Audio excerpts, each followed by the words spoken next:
Okay guys, so now let's go on a drive of the Lexus ES350h F-Sport Handling package. And like I said before, this is a pretty unique vehicle. It may be a hybrid powertrain. It may not be the most powerful ES you can get, but I think this handling package makes it a little bit of a really niche product in this segment. Now, if you guys haven't seen the full video of this tour, definitely go check that out. But if you're just tuning in for this video, I'm going to give you guys a quick tour of the exterior. Make sure this is on. So this is an ultrasonic blue mica 2.0, really beautiful crisp paint color. And we also have the optional triple beam LED headlights. And of course, the F-Sport package gives you a lot more of like the sportier design up front. Really kind of like aggressive, sleek looking. It's a front wheel drive base platform. Kind of shares a platform with the now discontinued Avalon and the Camry. I think it looks actually quite nice. You have black wheels, 19-inch wheels with Michelin rubber around it. Nothing too aggressive though. I think some more eco-focused tires than anything. Pretty nice, pretty clean looking, very elegant. And of course you can get these in more luxurious trims instead of the sportier package. But I think it looks pretty cool for what it is. And of course we have this beautiful circuit red interior leather, or I'll call it like this New Lux interior. Really nice Hadori aluminum trim. It's really cool side sill with the blue illuminated Lexus logo. Let's hop inside.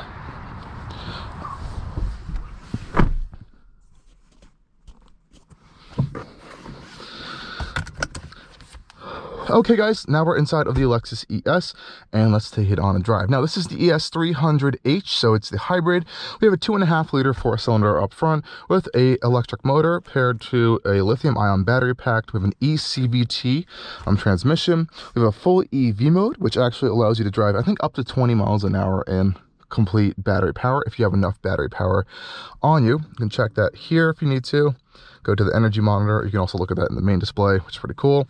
We also have an adaptive suspension. So we have eco mode, we have a sport mode, which just gives you a little bit more revs from the engine. And we have a sport plus mode, which activates the stiffer suspension setup.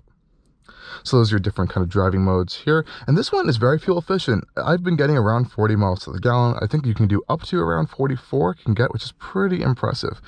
Beautiful new 12.3 inch, I think, touchscreen display right here. Has like a voice activation system. You also have wireless CarPlay and Android Auto. You also have a wireless charger down here, which is really nice. Fully touch based. There's no more touch mouse pad over there, which was really annoying actually. And yeah, it's a pretty nice interior. So let's take it on a drive and I'll show you guys what this thing is like. Putting it into, I guess, drive is pretty simple. And you can hear right now that the engine is on because I think the battery needs to be charged a little bit. So it thinks it needs to charge up the battery. So that's why the engine turned on. But that process is very seamless and smooth.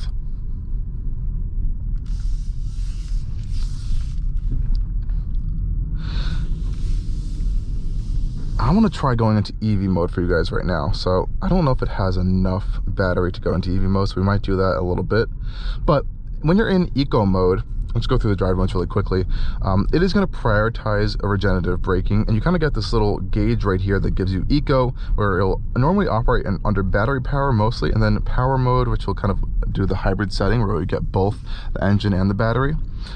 You also have a little regen chart over there, which is pretty nice. So it kind of shows you how much energy you're putting back into the battery. So going down this hill right now, you can see we're putting energy back into the battery, charging it up, and it does charge actually pretty quickly. You can kind of view that status right here as well, which I think is pretty cool. Now we're in comfort dampers right now, and I'm not gonna lie, it is a little, I think, too stiff for this vehicle. Even in the comfort dampers, it's not bad in here, it's not annoying, and I think generally most people won't care too much. But if you do drive, I guess, an ultra luxury or a luxury one with the regular dampers on it, or that are not adaptive, I think I've heard from owners that it's actually more comfortable than this handling package. Now you can pop it into Sport Plus, which will stiffen them up even more, and you do feel it. You definitely do notice it in the steering wheel. You can feel the front end tighten up a little bit. So there is something going on, and I don't even think there's worth it to do 0 to 60 in this because it's a hybrid. It has like 215 horsepower. You do have power if you need it. You hear that CVT whine along all day, and yeah, it's not a performance car, so it's not meant to be treated like that at all.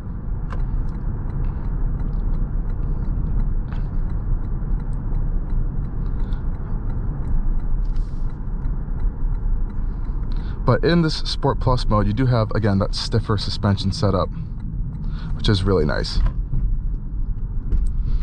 And put it back into eco mode. So this interior is actually really, really quiet and really comfortable. On the highway, the only noise you really do end up hearing, which we'll see in a second, is tire noise. Actually, I've noticed a lot. I'm not sure if the tires are really just overinflated or something, but I've definitely noticed a lot of like tire noise coming into the cabin over bumps and some other hard points. Nonetheless, the rest of it's pretty smooth. We're using I think a McPherson strut suspension style up front, multi-link out back. And I think Lexus did a pretty good job with it. Again, these adaptive dampers do kind of help a little bit if you want to, like, I guess, have a little more control of the chassis, but it's not like a performance chassis. Under the skin, we're having like mostly stamped steel bits for the suspension and the chassis itself. Again, it's not like a full-on ground-up luxury built platform. Lexus kind of took this platform, TNGA-K, which is, you know, found in the Avalon, a lot of like regular Toyota products, and made it luxurious. And it does a good job with that, being very comfortable. It's kind of on the softer side of tuning for everything. Everything has like this really nice, like a little smooth, refined feel to it, rather than I think like a solid vault-like feel you're gonna get out of, I guess, German cars. And if you do, again, like I said, if you do need the acceleration, it is there. Just get over really quickly onto the highway.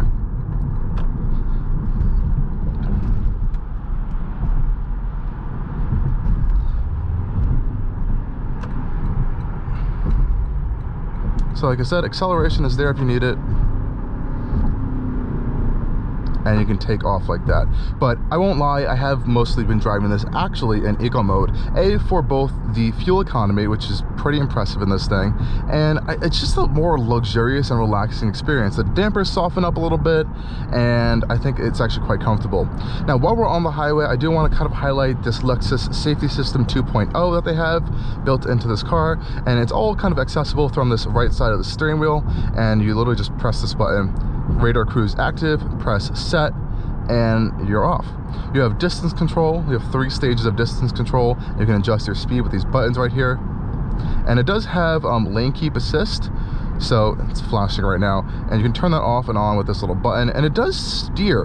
And so some of these cars that I've been in only kind of like do auto steering, as it's called, up to like a certain mile/hour range, and some just kind of like bump you in and out of the lanes. This one full on will steer. As you see, we're going around a corner. You're not supposed to take your hands off the wheel. Don't recommend that, but it's also illegal, but it does do it. So you can see that it is actively steering you, which is pretty cool, and it will start beeping at you if it notices you're not have your hands on the wheel. So I do like that, and it works really well actually.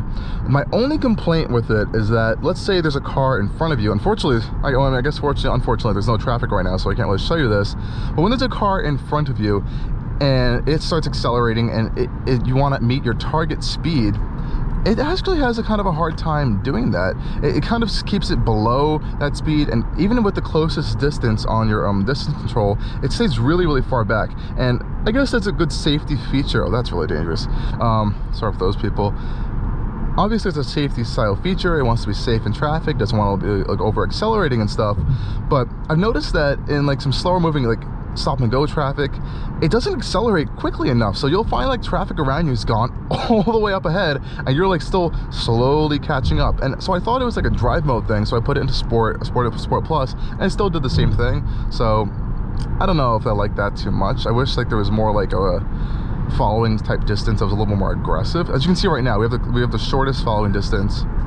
It's gonna start beeping at me now. We have the shortest following distance, I believe, right now. Now we do. And I have it set to 72, 75, and it takes its time. It's a very gradual increase up to like that speed. So like it or hate it, that's one thing I've just noticed with this driving experience.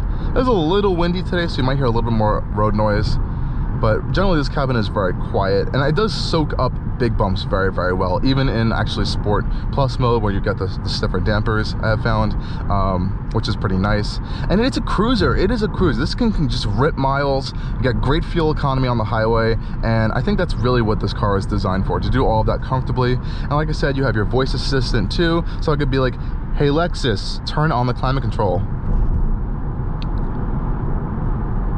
Turning on AC. Yeah, and it turns on like the climate control for me, so I don't have to think about that. Or just turn it off manually, which is nice. But you do have those luxury features built into the car.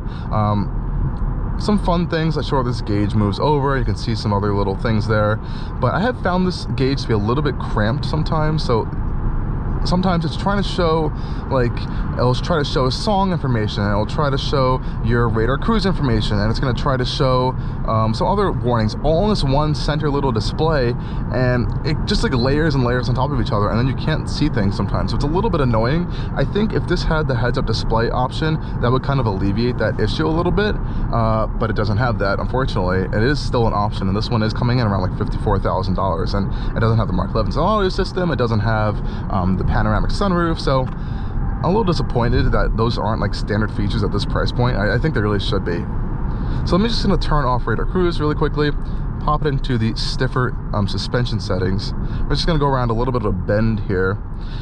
Now, even in this stiffer suspension setting mode, it still isn't, again, it's not a sports car, and if you're going into it thinking like that, you're going to be A, disappointed, and B, just like it's not what this car is. It does help the chassis kind of like stay a little bit more stable through the corners, but it's still floaty. It's still a bigger luxury vehicle, and it is, again, front wheel drive, so you definitely do notice those kind of dynamics. But I do have to say, Lexus did a good job with the rear suspension setup. I guess this multi-link, it does feel very planted to the road all the time, so it doesn't feel like they're kind of like leaning in too much, which I do like. I guess these stiffer dampers do help with.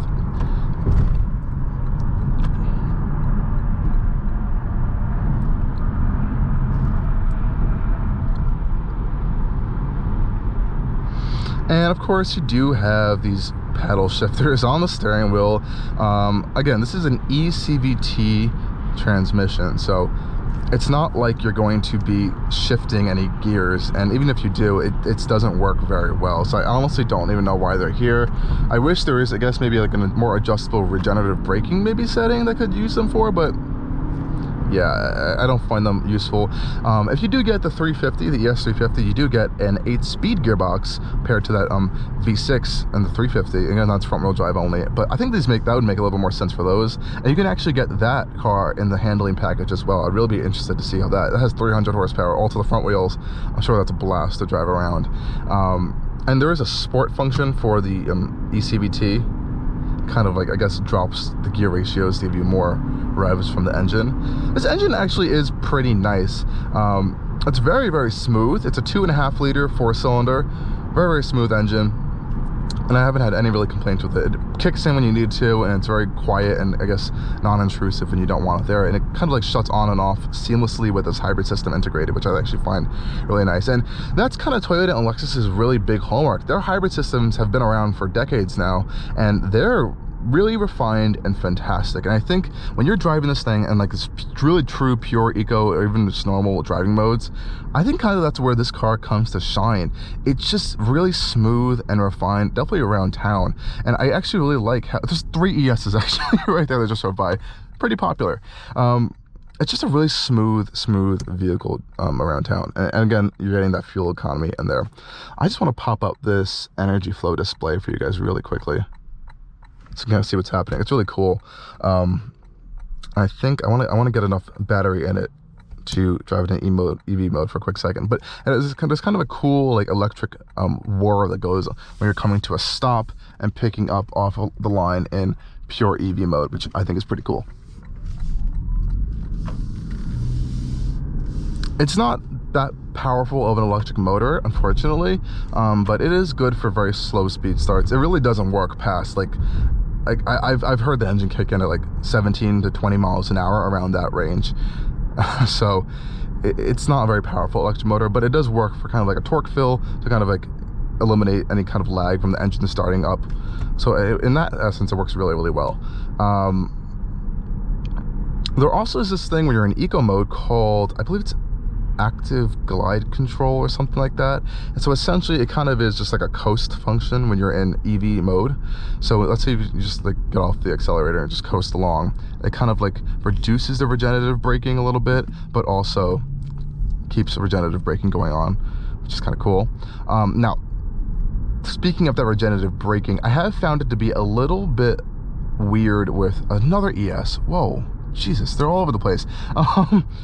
The brake pedal is a little weird. It's not look bad, but I have noticed it being funky. So there's like 10 to 20% of travel that I think is regen before you actually get to the actual like friction brakes. It takes a little bit of getting used to. So like if you're coming to a stop, you might find yourself having to push a little bit further down on the brake pedal than you might normally do. Which is one weird thing I've noticed. So like I think now is braking. You can kind of judge that when you're in eco mode with this charge gauge right here. You can kind of see when it goes into max charge versus full braking, which is pretty interesting. This dude is in the middle of the road. Jesus. So yeah, that's one other thing I noticed. And it goes into EV mode quite a lot actually, and the engine will just shut off, which I think is really cool. So it's a very efficient, focused car. I really do want to try to kick it into EV mode purely so you can let you guys hear what that sounds like. And you do have auto hold function, so that's a pretty common feature in these luxury cars these days. And yeah, I mean, there's nothing too crazy about the interior.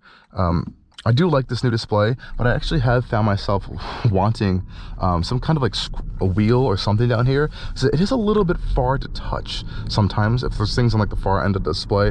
Thankfully, the main menu controls are on the left-hand side, which is easy to use, but I have found myself sometimes reaching out because this is a really wide display and it is angled towards the driver, but not too much. So I wish like a one physical kind of dial would still be here, but not that touchpad. Just anything but the touchpad. I like to have both. That's why I like BMW systems. I do like Mazda system, which is mostly touch wheel based. But nonetheless, this is a massive improvement. No major complaints. This is a huge improvement. I don't want to go back to the touch-based system from Lexus, but I do wish there was like that duality of these systems. I think we have enough charge in the battery now that we can probably pop it into EV mode.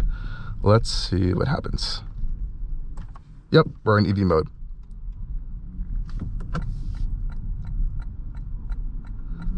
So I'm gonna try to shut up for a second so you guys can kind of hear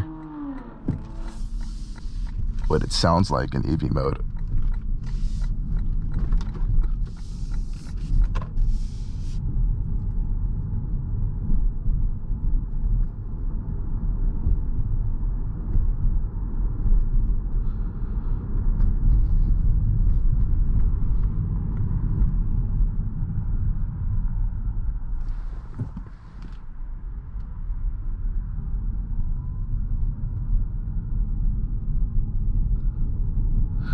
So you can kind of hear that EV whir, and the second I push harder on the gas pedal, EV mode deactivated, it is now into gas mode. So you can only go so far in EV mode because the battery doesn't hold too much, so we kind of lost like one cell right there of that charging status.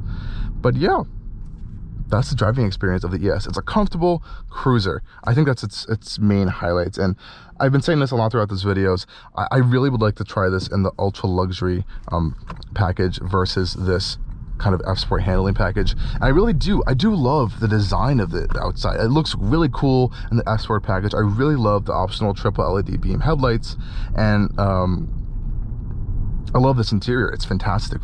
But I just kind of wish for this kind of car, it's not designed from the ground up to be kind of like sporty. It's kind of was like retrofitted to be like this. I really do want to try what it would be like in these softer standard suspension. Check out that Lexus right there. Oh boy, brand new RX and that really bold paint finish. I'm gonna park right over next to it actually, and we'll end up this video around here. Wow, that's really nice. And one other complaint before I end this drive is this one does not have the optional upgraded backup cameras, and this backup camera is so disappointing for a car that costs $54,000. Look at this. Sure, it has trajectory, but it's this really kind of cropped display. It isn't high resolution either. And again, you can option a full panorama view camera, but it doesn't have it. Like, for this much money, I think that should be standard on these cars. Again, one last complaint, but I guess I'm going to sum up the driving experience right here with the ES. It's comfortable. It's a comfortable cruiser, and I really do respect it for that. It's not for everyone, and I think this is a weirdly unique niche segment. But Lexus still sells a whole bunch of these. They're selling around like 45,000 a year, and those numbers have been pretty consistent over the past like 10 years actually. So I'm looking forward to see what Lexus does with the ES in the future. Is it going to go EV? Is it going to be hybrid only? We're going to find out really soon. I think a new version is going to be coming up. It's been on the market for around 4 to 5 years now. So yeah, let's get excited for a new ES maybe and see what Lexus is coming out with in the future. Thank you guys for joining me on this review and drive of the Lexus ES300h F-Sport. And stay tuned for a lot more stuff coming from Allcarnews real soon. Cheers.